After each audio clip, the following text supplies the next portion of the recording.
Okay, so are you ready for this? Today, we're diving deep into a topic that's near and dear to many hearts.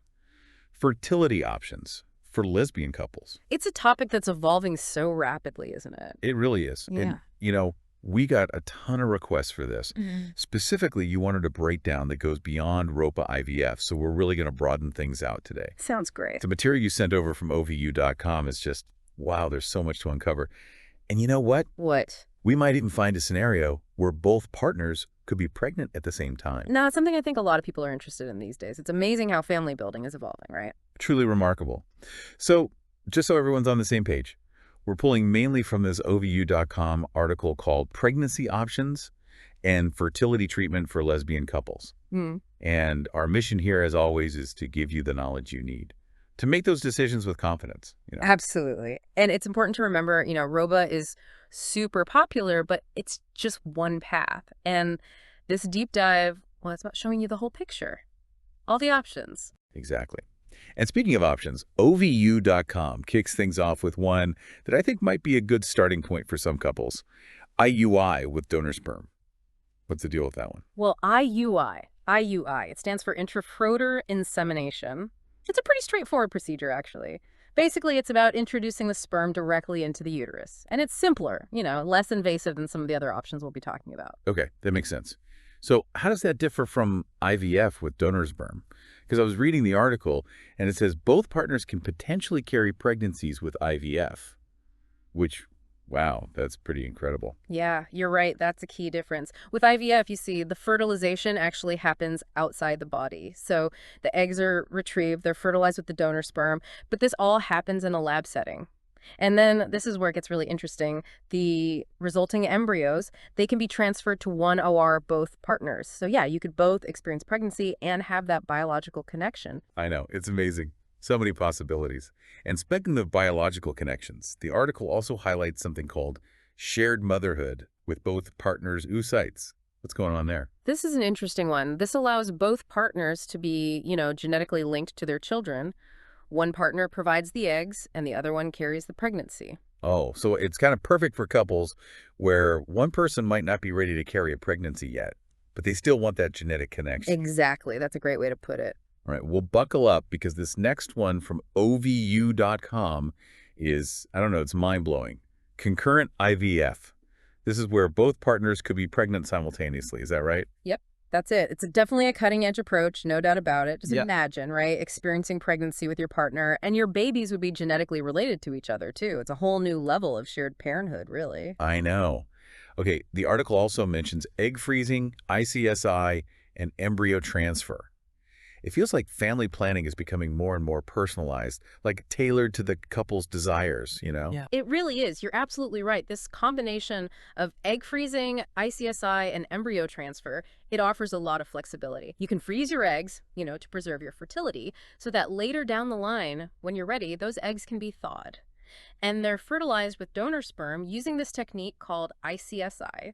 Okay, hold on. Break down ICSI for me. What's so special about it? So ICSI stands for intracytoplasmic sperm injection, and it's pretty amazing. Basically, it's like they take a single sperm and inject it directly into each egg. This significantly increases the chances of success with fertilization, so it kind of takes away some of the uncertainty. Oh, okay. I can see why that would be appealing. What about frozen embryo transfer? The article also calls it cryotransfer. It says you can use embryos from a previous cycle. Exactly. Let's say you undergo IVF and you have some embryos left over. You can freeze those and use them later on. And it doesn't matter if they were created with your own eggs or with donor eggs. It's a really great option for, well, for spacing out your pregnancies or having embryos ready for future attempts. That's like, what, peace of mind for the future. That's one way to put it. Okay, what if a couple can't use their own eggs? Or maybe they want to use donor genetic material. The article mentions egg donation IVF and double donation IVF. Those are fantastic options for couples facing different challenges. Yeah. With egg donation IVF, you're using eggs from a donor, right? And those are fertilized with donor sperm, and then the resulting embryos are transferred. Double donation IVF, well, that uses both donated eggs and sperm. Wow, so there really is a solution for almost any situation. That's the amazing thing about where we are now. And then there's embryo adoption.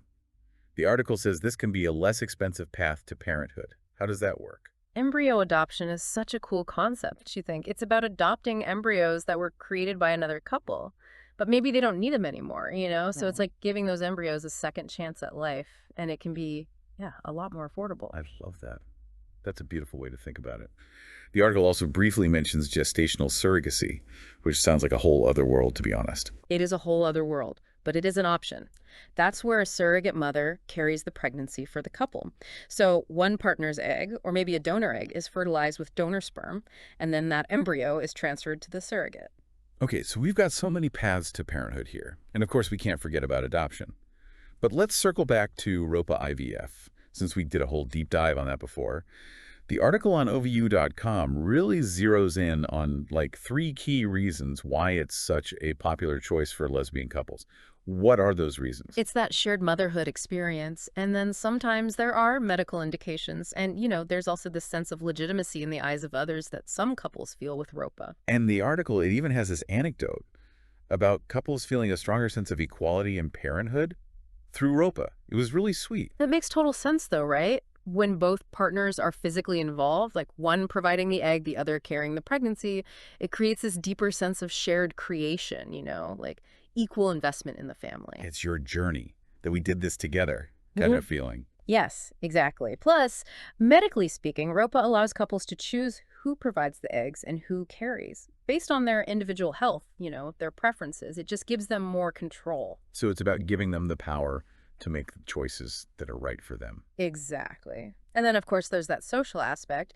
The article talks about how some couples feel like ROPA just, I don't know, legitimizes their parenthood in the eyes of others, which, I mean, it's kind of a sad reality that even needs to be a factor, but it is for a lot of same-sex couples. Yeah, it's unfortunate that that's even something to consider.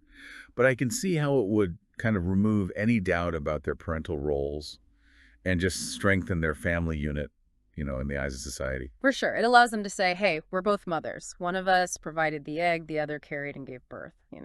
All right, let's break down the actual steps involved in ROPA IVF. Yeah. Where does this amazing journey begin? Well, it all starts with fertility testing for both partners. This helps us determine the best course of action and who's going to be the egg provider and who will be the gestational carrier. And then comes the fun part, choosing a sperm donor. There are so many options these days, it's incredible. Right. You can go with an anonymous donor, a known donor, or you can pick from a sperm bank's database. Or so many choices. It's a big decision, but it's exciting too. It's like you're choosing the missing piece of your family puzzle, Yeah. And then comes the more intense part of the process, Yeah. at least for the egg provider. Ovarian stimulation and egg retrieval. Can you walk us through what that's like? Sure.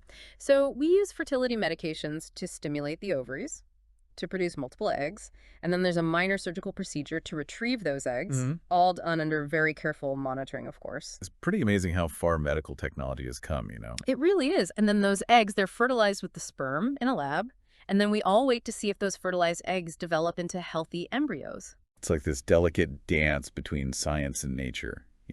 I like that, a delicate dance. And you know what? The article mentions there's an option for genetic testing at this stage.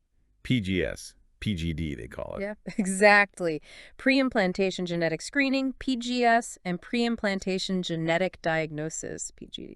They can give couples a lot of peace of mind, because those tests analyze the embryos. They're looking for chromosomal abnormalities or maybe specific genetic conditions. It helps ensure the healthiest possible start for their family. Wow, that's really incredible. It's like a glimpse into the future health of your family. It's amazing what we can do now. And then, the big day. Yeah. The embryo transfer. I can't even imagine how emotional that must be. It's a big moment, for sure. That tiny embryo, filled with so much potential, carefully transferred into the gestational carrier's uterus. Just a moment filled with hope and anticipation. And then the infamous 2-week wait. Fingers crossed for a positive pregnancy test. Yeah, absolutely. It can be nerve-wracking, those 2 weeks, but so worth it. And speaking of waiting, the article also points out the option of using frozen embryos, which can give couples more flexibility with scheduling. That makes a lot of sense, especially if you've got, demanding jobs or just need to coordinate your life around this whole process. Exactly. It just gives you more control over the timeline. Okay, so we've covered a lot of ground, but there's still so much more to explore.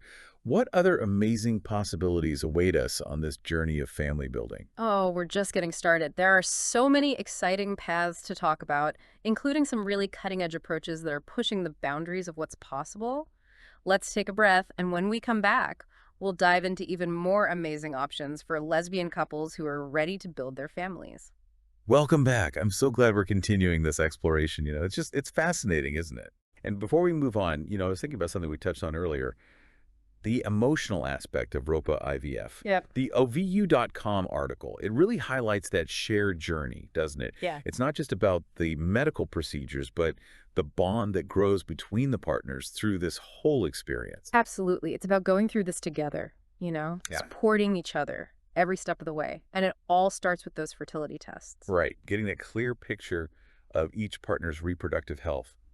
That's got to be so important for making those informed choices. It's crucial. It helps us determine, who's going to be the egg provider, who's going to be the gestational carrier. It lays the foundation for the whole journey ahead. And then, of course, there's choosing a sperm donor, which can be, well, I imagine it's pretty overwhelming. So many factors to consider. It can be. And it's such a personal decision too, right? So it's really important for the couple to have those open conversations. Do they want an anonymous donor, someone they know? Or maybe they're going to explore the options at a sperm bank. Lots to think about. Like finding that missing piece to complete their family puzzle.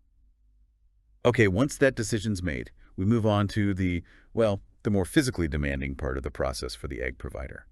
Ovarian stimulation and egg retrieval. What's that all about? So this is where we use those fertility medications to stimulate the ovaries to produce multiple eggs. And then there's a minor surgical procedure to retrieve those eggs. It's all done under really close monitoring. Wow, it's really incredible, isn't it? How much science and technology goes into making these dreams a reality. It's mind-blowing sometimes, to be honest. So then what happens? Okay, so once those eggs are retrieved, we take them to the lab and fertilize them with the sperm. And then it's a waiting game. We watch those fertilized eggs, hoping they'll develop into healthy embryos. It's like holding your breath and just trusting the process. And earlier we talked about the option of genetic testing at this stage, right? PGS and PGD, those acronyms. I have to admit, I'm still a little confused about what they actually are. Of course. So PGS stands for pre-implantation genetic screening. And PGD, that's pre-implantation genetic diagnosis. What's really neat is these tests can give us a lot of information about the embryos, like their chromosomal makeup, or maybe if there are any specific genetic conditions present. Oh, I see. So it's like a safety net, kind of. That's a great way to think about it. It helps couples make informed choices about which embryos to transfer, and it just increases the chances of a healthy pregnancy. It's really remarkable. That is remarkable. Okay, so let's fast forward. We've got those healthy, viable embryos. It's time for the embryo transfer. This would be such a huge moment. It really is. It's just, picture it, that tiny embryo, so much potential, carefully placed into the gestational carrier's uterus. It's a moment of such hope. And then what happens? The 2-week wait. It must be so hard. It can be. A lot of anticipation and nerves, but it's a really important time. And then when that test comes back positive, well, it's just an amazing feeling. Pure joy, I bet. Pure joy. And speaking of, we were talking about frozen embryos earlier. The OVU.com article talks about how that can give couples so much flexibility in terms of scheduling, doesn't it? Right. It's like having a pause button. Exactly. Life can be unpredictable, careers, travel, all those things. Frozen embryos, they allow you to hit pause and come back to the process when the timing is better. It puts the couple in the driver's seat, doesn't it? Exactly. They're empowered to make the choices that work best for them. And speaking of feeling empowered, we need to address the financial side of ROPA IVF because the article on OVU.com is really upfront about this. It can be a big investment. Definitely something to think about. What are the biggest factors affecting the cost? Location is huge. And then, there are legal fees, the specific program you choose, sperm donation costs, the number of cycles it takes, and any extra services you might need. There's a lot to factor in. But OVU.com, they offer a ton of resources to help couples figure all of this out, which is great. Yeah, and they even have that free quote service. They do. It's a great place to start if you're feeling a little lost. Absolutely. Knowledge is power. And feeling financially prepared can make this whole journey a lot less stressful. But beyond the logistics, beyond the money, what I really love about ROPA is that emotional connection it fosters. It's something special. It's not just about having a baby. It's about building a family together, sharing those joys, those challenges. Exactly. And it's really beautiful to see couples go through this process together. The love and support that they show each other is incredible, but ROPA is just one path, you know? Are you ready to explore some other amazing options for lesbian couples who are ready to start their families? Let's do it. I'm so curious to hear more about those alternative paths to parenthood. Okay, so alternative paths to parenthood. We talked about IUI and IVF with donor sperm, but the OVU.com article, it highlights this really unique method. Shared motherhood with both partners' oocytes. It seems like it's all about that biological connection, taken to the next level. Yeah, you're right. It's about maximizing that connection, for sure. So basically, they retrieve eggs from both partners, and then those eggs are fertilized with donor sperm, and they carefully select the embryos for transfer to, well, whichever partner is going to be carrying the pregnancy. So both partners contribute genetically. That's got to be so meaningful for a lot of couples. Oh, it is. It really is. It's a way to kind of blend their lineages, create this really powerful connection to their family. I love that. And it's perfect, like we were saying before, if one partner isn't quite ready to carry a pregnancy yet. Right. It just gives couples more options, more flexibility. And speaking of pushing boundaries, the article talks about this even more cutting-edge approach, concurrent IVF. This is the one where both partners could be pregnant at the same time.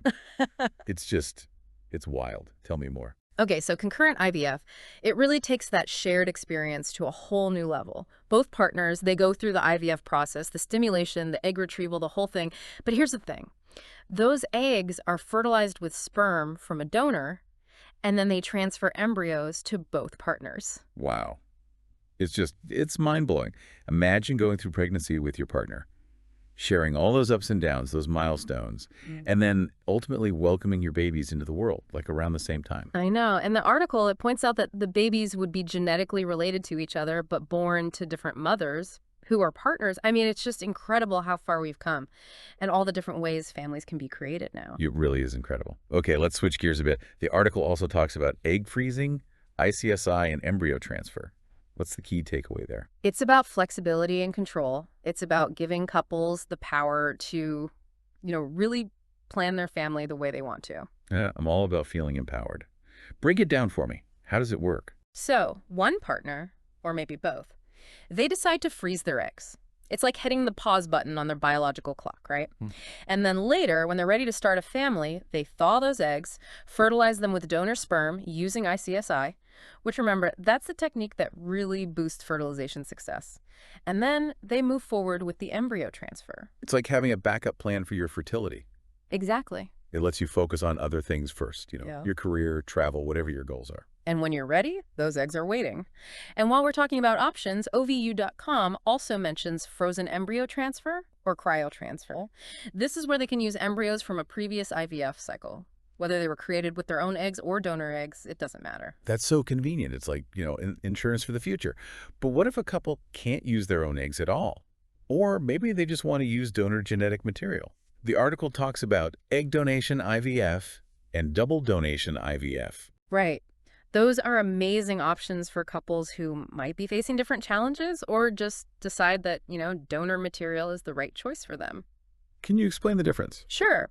With egg donation IVF, you're using eggs from a donor. You fertilize them with donor sperm and then transfer the resulting embryos. Double donation IVF, that's when you're using both donated eggs and sperm. So many possibilities. It's really amazing. And then there's embryo adoption, which we talked about a bit earlier. I just love that concept. It's so heartwarming. It really is. It's about giving those embryos a chance, and it can be a more affordable option for some couples, which is great. Absolutely. And lastly, the article mentions gestational surrogacy.